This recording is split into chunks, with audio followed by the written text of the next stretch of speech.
This is Spencer, and just want to do a quick video, real quick, on painting trim.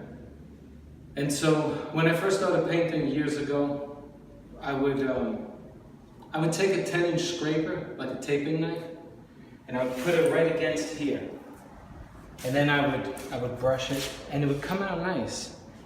But then as I moved along with my 10-inch knife, I realized that the woodwork wasn't perfectly straight, and so no matter how straight the taping knife was, it was only as straight as the trim was crooked. So it wasn't a good way to do it. It did keep the paint off the wall, but you saw these straight sections, and the next one was a little off on a different angle. Anyway, to do trim properly, you need a steady hand, you need to hold the brush properly, and you need a good brush. I recommend a 4-inch brush, a Purdy. And the way you hold the brush is really important. It's just like the way we write. The closer toward the bristles you hold the brush, the more control you have over it, okay? So I'm going to try to draw you a straight line. Hopefully on the video it goes straight. The rest of it was straight, but now I'll probably go crooked. Anyway, just bring the camera down here. What you want to do is, you want to just go along the woodwork at the top, even if it's not perfectly straight. You can create an illusion with the line that you make, and it'll look straight, even though it may not be. So here's what I want you to do. Practice like this.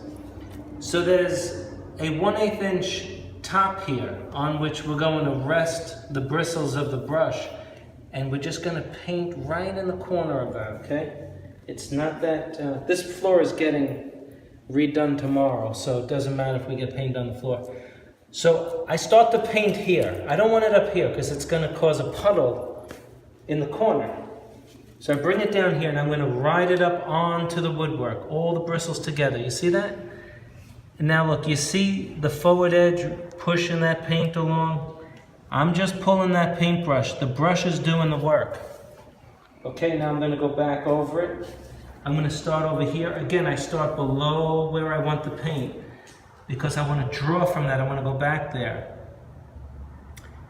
I can hold my breathing in, and I'm just watching those bristles. They're just coming up to the corner, okay? See that?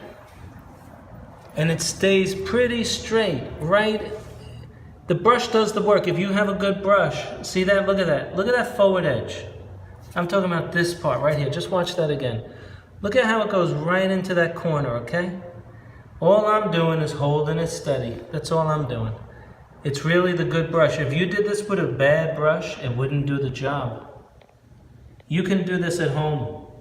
Anybody can do this. You don't have to be a paint expert to do this. I'm going to just do it now in the other direction. And it's good to go in 2 directions so that you fill in that corner real nice. Because there's all nooks and crannies in the surface, right? Look how beautiful the line is, right? You don't have to use tape or anything. Just trust yourself. Even if you get it on the wall, wait till it dries, paint it again and try it again. You can do it. See that? It's really the brush. You're just holding it nice and steady. Hold your breath if you have to, and the brush is designed to do this.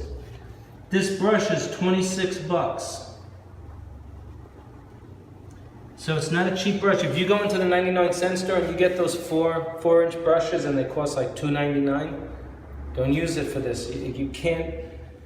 These bristles are horsehair, and they're designed to go where your hand directs them. Okay.